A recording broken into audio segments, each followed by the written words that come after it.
कृपया करके चैनल को सब्सक्राइब कीजिए। तभी सभा कक्ष के एक कोने से एक वृद्ध अंधा तांत्रिक धीरे धीरे खड़ा होता है। उसकी कमर झुकी हुई है और हाथ कांप रहे हैं।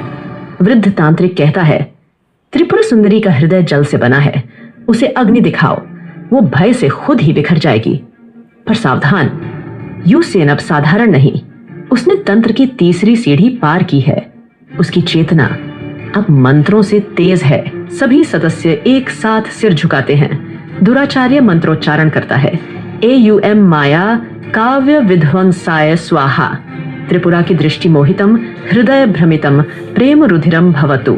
जैसे ही मंत्र पूरा होता है, सभागृह में 3 काले दीप फूटते हैं और वहां एक भ्रम प्रेत उत्पन्न होता है। दुराचार्य अपने नागदंड को जमीन में ठोकता है और कहता है, अब भ्रम भेजा जाएगा। त्रिपुर सुंदरी के सपनों में वो खुलेगा। आर्चुईएस को बंदी बनाया जाएगा और यूसेन को उसके ही प्रेम में उलझाकर तोड़ा जाएगा। यही अगला चरण है, त्रिकाल को मोड़ने का।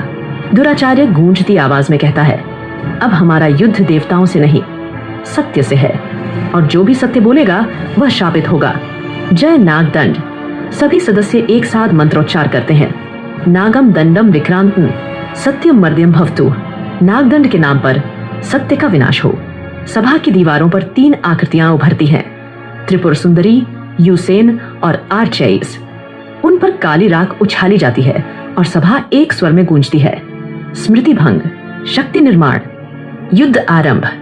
काले कोहरे में धीरे धीरे 3 सांप उठते हैं, एक सफेद, एक काला और एक रक्त रंजित। वे तीनों आकृतियों की ओर बढ़ते हैं और दृश्य अंधेरे में समाप्त हो जाता है। सभी सदस्य एक एक कर अपनी मोमबत्तियां बुझाते हैं। सभा एक बार फिर पूर्ण अंधकार में डूब जाती है। सभा की दीवारों के पीछे एक सूक्ष्म प्रकाश फड़फड़ा रहा है।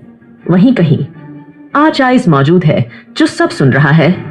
उसके होठों पर एक रहस्यमयी मुस्कान है, मानो वह जानता हो कि दुराचार्य स्वयं ही उस रेखा को पार कर चुका है, जहां से लौटने का कोई मार्ग नहीं। लेकिन दुराचार्य यह नहीं जानता था कि जिसे वह भ्रम का जाल समझ रहा है, वह स्वयं किसी और के तंत्र में फंस चुका है। आर्चआइस ने सब सुन लिया है और अब खेल आरंभ होगा। पर मोहरे वही रहेंगे, चालें बदल चुकी हैं।